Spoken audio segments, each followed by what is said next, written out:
Hello again, everybody. This is Mr. Wes Moore, and welcome to Macroeconomics session number 10. We're going to be talking today about aggregate supply. So let's jump in here and see what topics we are going to cover.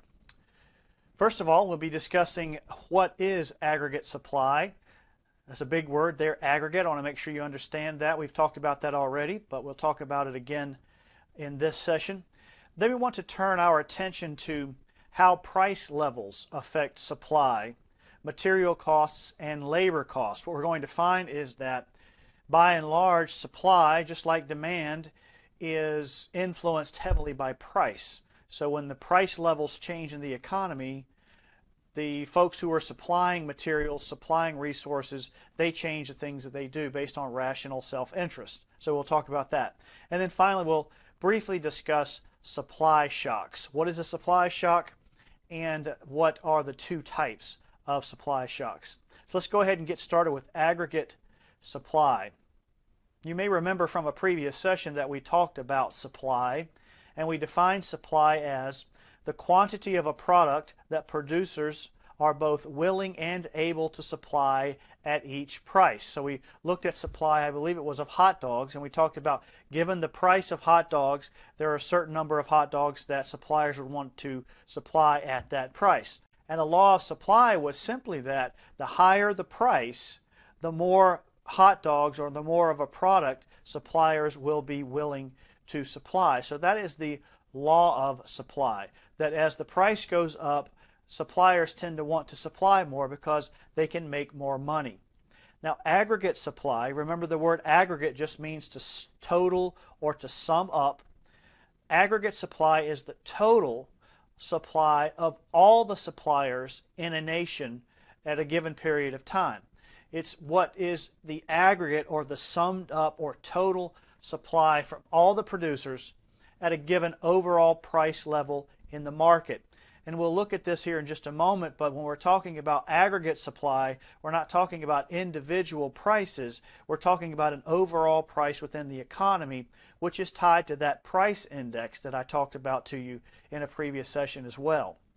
So the key here, as I alluded to in the introduction, the key of this entire session is talking about the implications or the impact of prices on supply levels and how that ripples through the economy. If price levels are higher than expected, a certain set of things happen. If they come in lower than expected, a certain set of things happen. If they come in at what was expected, a certain set of things happen. So price is really the key to unlocking all we're going to talk about with supply in this session. So let's look at that aggregate supply curve. I thought about leaving out the supply curves altogether because they can get a little bit confusing. But I thought if you're moving on to any other econ course in the future, I really won't do you any favors by not going over this. So take some time and try and understand these curves because they're important in economic study. So let's look at this here. All right, we have the aggregate supply curve. So this is going to be the supply curve for an entire nation, for the whole economy, for the macroeconomy. And instead of having on the bottom the number of hot dogs supplied, for example, this is going to be the total supply in the nation, which you'll remember we characterize as gross domestic product. Gross domestic product, GDP. So this is in trillions of dollars, 17.5 trillion, 18 trillion, 18.3 trillion, and so on. That's the total amount of goods supplied in the nation, depending on the price levels. And over here, instead of having dollars as prices, we have these numbers from the index. Remember the price indexes that we talked about? Remember we said we go back and we pick a year, and we make that year 100. And then we gauge every year after that based on how it is related to that 100. So if the price goes up 2% in one year, the price index for that year is 102. If the next year the price goes up 3%, then the price index becomes 105 for that year. So that's what we have over here. Instead of having dollars, we have the overall price level compared to the index. That's sort of how we judge this. So over here we have overall price instead of the product price, and then down here we have the gross domestic product instead of the product supply. And our question as we move through this session is, how does the price level over here, how do different price levels affect supply, how much is supplied, the costs that the suppliers face, and labor, the labor costs and the wages that occur. So that is really what we're going to be talking about as we move forward. But you need to spend some time and understand what this graph means here. This means that essentially if the price index is 115, it's a higher price, then the producer is going to want to produce more. If the price level is lower, say 100, then he's going to want to produce less. Remember, the law of supply is the more the price, the more the supply. So let's hit some other terms that are related to supply before we get into looking at the effect of price on all of these different factors. First of all, we have this term called potential output. Potential output. Potential output is a term that we use to describe the economy. And when the economy is at potential output, it is at the maximum that it can produce over a long period of time. Think about the entire economy as one factory. And that factory is set up with a certain number of machines and a certain number of workers and a certain number of managers. It is set up to produce an optimum output or a potential output of X widgets in a year. Well, you can increase that amount if you need to. You can push that factory beyond its potential. You can have the workers work overtime. You can have the machines running at more than their capacity. You can open the plant for more hours. But you can't sustain that long term. The potential output is what you can sustain long term. It's sort of how the economy as a factory is set up to operate. That's potential output. That's a very important aspect of economic study and studying supply. This is also known as the natural rate of output, which sort of makes sense given our factory analogy, doesn't it? It's natural. It's what's going to happen if it's running as it should. And the other term that's used is the full employment rate of output, which we're going to look at employment in a moment. But if the economy is in that factory and it's running optimally, it's running at its potential level, then employment is going to be full. We're going to have all of our workers in that factory working all the time. If we look over here at the aggregate supply curve again, the potential output is going to be right here in the middle. Let's call this our potential output. Say it's $18 trillion. That's the black line there that represents the potential optimum natural level of output for the economy. All right? That's what we need to be keeping in mind as we move forward. That will be that black line there. Now, the natural rate of unemployment is the unemployment rate that occurs when the economy is producing at its potential output. Like we said in that factory illustration, if you're running the plant exactly how it was designed at its maximum long-term production, then all the workers that want to work in that plant that you have hired on or on your payroll are going to be able to work. That is called the natural rate of unemployment in the economy. And if you'll remember, we looked at a couple of things here. We looked at sources of unemployment in a previous session. And you remember that we had frictional unemployment. Frictional is the unemployment that exists when people are changing jobs. We have the seasonal unemployment. This has to do with the different seasons where people move in and out of work because of the weather. Then we have structural, which are people who have the wrong skills. They just don't have what the market needs. And then we have cyclical. Cyclical is the unemployment that's related to recessions. The economy has shrunk and the workers just don't have jobs because the economy doesn't have a job for them. Well, in this kind of, in the natural rate of unemployment, cyclical is zero because everybody's working that needs to work, that can work, because there is no recession. The economy is operating at its peak optimum potential output. All right, all of these others are going to still be there. And remember, I talked to you about that before. You can usually not get between 4 to 6% of unemployment, and you end up accounting for all of these. So in a natural unemployment rate, there is no cyclical unemployment. Everybody that is qualified to work and wants to work is working. So let's move on now, and let's look at some other terms that are related to supply. First of all, we have the short run. The short run.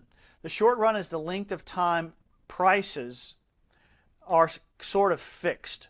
So if a supplier in the short run, he can't really change his material cost that much. He can't change his labor cost that much. He can't change his rent price that much. In the short term, prices sort of stay the way that they are by and large. That's the short run. Usually because of contracts. There's some kind of a legal obligation to pay workers a certain wage, to pay a certain amount of rent. Now, that's not absolute. Prices do change, costs do change in the short run. But overall, the costs are sort of sticky or stuck in the short run. In the long run, all prices are subject to change. All costs are subject to change. I can renegotiate my rent. I can renegotiate my labor. I can ask for a raise. I can do anything that I want to in the long run. That is, all prices can be changed in the long run. So we're going to analyze the price effects, the price changes in the economy where supply is concerned in both the short and the long run. So we've got this aggregate supply curve here, and we've got this black line in the middle that represents our potential output. That's sort of the goal. That's the optimum, perfect level of production for the economy overall. And you remember that our question was, how do price levels affect supply, costs, and labor, both in the short run now and in the long run? What is the effect of this?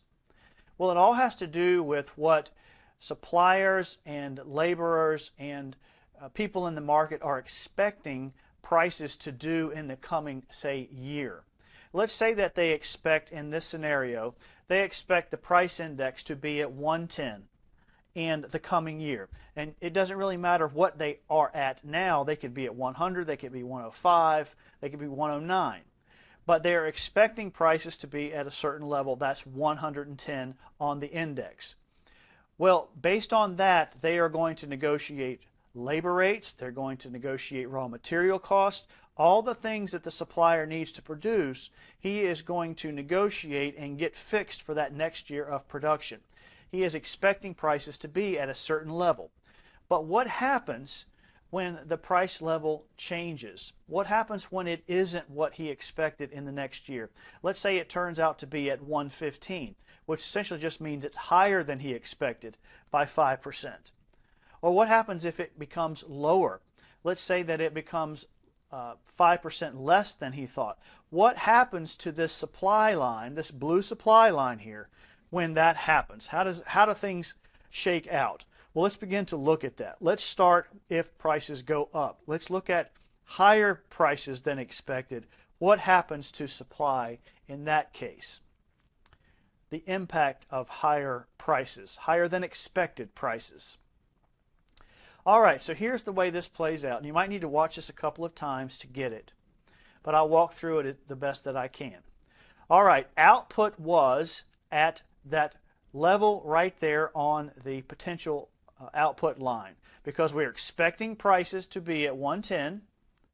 All right, so we're planning to have output at that level right there on the potential line. That's the optimum place for us to produce. Well, what happens here? We have a price that's higher in the market than we expected it to be. Now, we're a seller. We're selling some product. And it turns out that we can charge more for our products than we thought we could. This is a good thing for a supplier. It turns out that my price level is higher.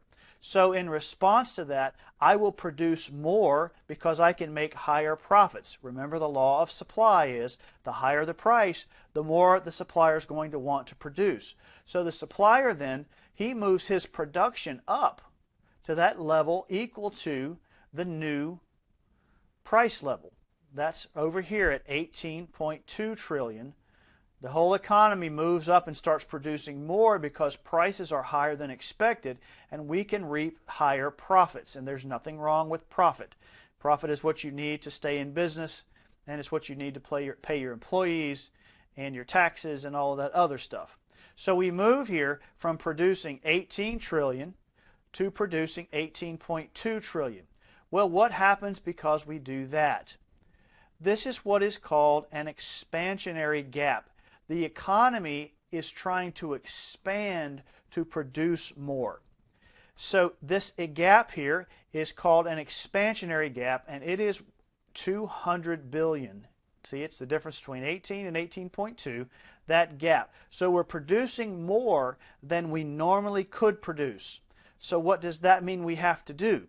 That means we have to pay our workers overtime. We have to bring them in to produce more. We have to run our machines harder and longer, which means we have more repair costs. So what happens is we end up with higher costs when we do that. We end up with higher labor costs and higher input costs. Our material costs go up because we are buying more. So we are increasing demand. And when demand increases, as you'll remember, so does the price.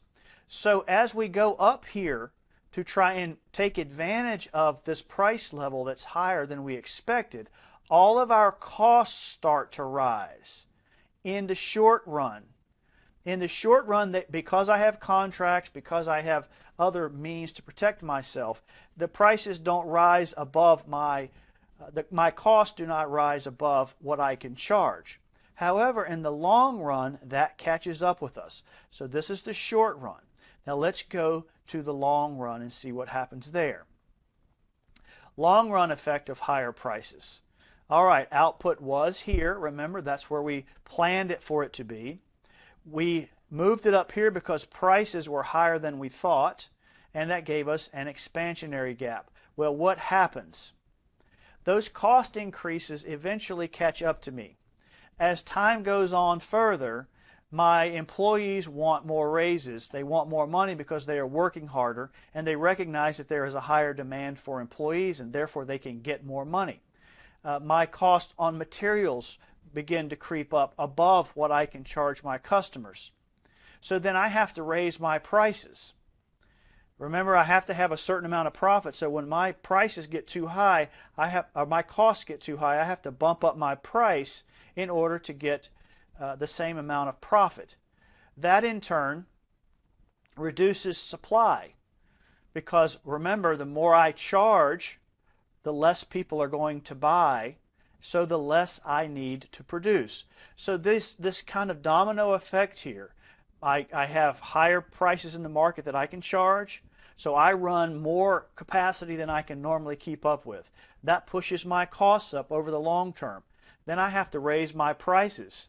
But when I raise my prices, people buy less, and so that reduces the amount that I produce. It's sort of a little bit of a circle. So let's look at what happens here. I had output here. I moved it up to here. But over long term, I had to raise my prices from 115 to 120. And that causes my supply to be reduced. Remember, this is quantity supplied. This is at a given price level, how much quantity am I going to supply? That is not a complete change in the supply itself. But what happens is I have to raise my prices. The entire curve shifts to the left. It goes backwards, which means overall I am producing less. If it went forward, that means I would be producing more. So that pushes it back, and eventually my price level gets to the point where I produce again back on the potential GDP output level, the potential supply level. You see that? So I start off here, I move up to take advantage of the increased prices so I can gain more profits, and then eventually, because of my cost increases, I have to raise prices, and that brings my output back to the level of potential. That is how an expansionary gap is closed. So you might want to watch that again to make sure you get it, but that is how that works. Now let's look at, and again, your price turns out to be at that higher level. All of this is called inflation. Inflation. This is cost push inflation because my costs are pushing up my prices, pushing up the prices of things because of the increased prices that I have to pay for the goods and the labor that I use to produce things. Now, what happens if we go to lower prices? Let's go to lower prices. Well, the exact reverse would be the case. Let's look at that now. This should be easier to get. In the short run, that is, say a year or less, if I have lower prices, remember there's my potential GDP and there's my supply curve, all right? I expect prices to be here, remember. Instead, they turn out to be at a lower level. I go out and I think I can charge $10 for my product next year, and it ends up I can only charge $9. So what am I going to do then? Well, remember the law of supply. Output was there, but because prices are lower, the law of supply says that I will produce at a lower level. Suppliers produce less because they have lower profits. Remember, that's the law of supply. So there you go. Now instead of going up to meet that new price, I'm pulling back because I don't want to produce as much at that lower cost. And that puts me at a $17.8 trillion economy instead of an 18. So here we have a recessionary gap. The economy is receding, it is pulling back, it is contracting because prices are lower. You can see how prices have a great effect on supply. Prices have a great effect on everything. But all of this is because of rational self-interest. And this is another reason that you cannot have the government coming in and setting prices, because these natural shifts that occur that balance out things over the long run and keep the economy moving would not be allowed to happen, and eventually the whole thing would crash because the government is getting involved in a system that needs to be left alone to work efficiently. So when I move down here and I start producing less, I need fewer workers. I may cut back on the hours that they work. I don't need to hire as many. So over the short run, I will have lower labor costs. And I will also have lower input costs. The parts that I need to buy to make my product, because I'm producing less, I have a lower demand for those. And so those prices creep down also.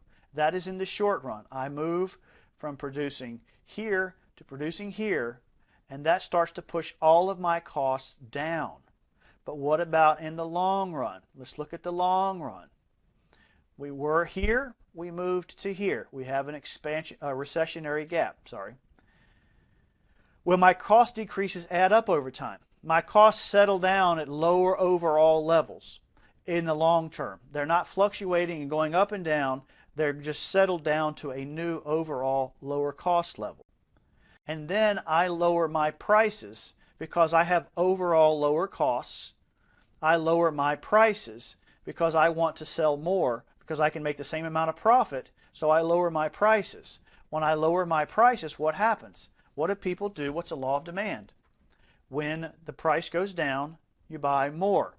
So I lower my prices, and that increases the demand then for my products, and then the recessionary gap moves, my supply level moves forward. Remember, even though this looks like it's going down, if we could draw it all the way out, we see that it's going up.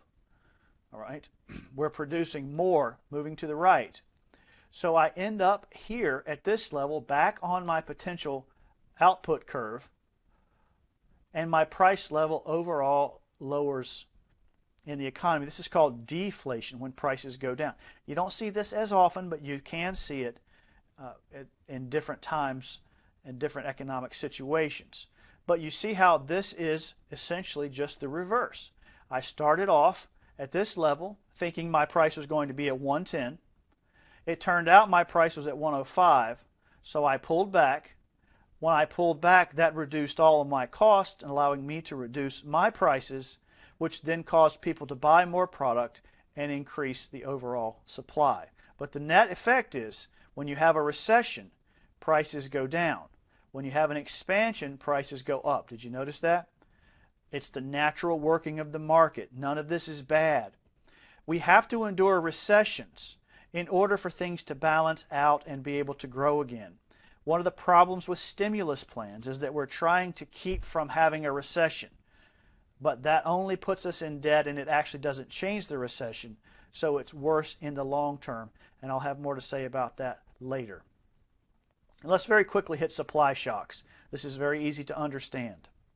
One of the other things that we have to keep in mind about supply is we've talked about how over the course of time supply naturally goes up and it naturally goes down. And it's kind of a gradual up and a gradual down. Well, there are things that happen to supply called shocks. And this is when things happen very, very quickly. Supply shocks are unexpected events that affect supply. They're not expected. They just come along and wham. Supply is either boosted or it's cut and we didn't expect it. That's called a shock. Well, there are beneficial shocks. That's when we get increases to our supply that we didn't expect. For example, if we have a great harvest, if we have a new resource that we discover, like the great advances that have been made in natural gas production in the United States in the last five years or so, that increases supply, and then that lowers prices and so on.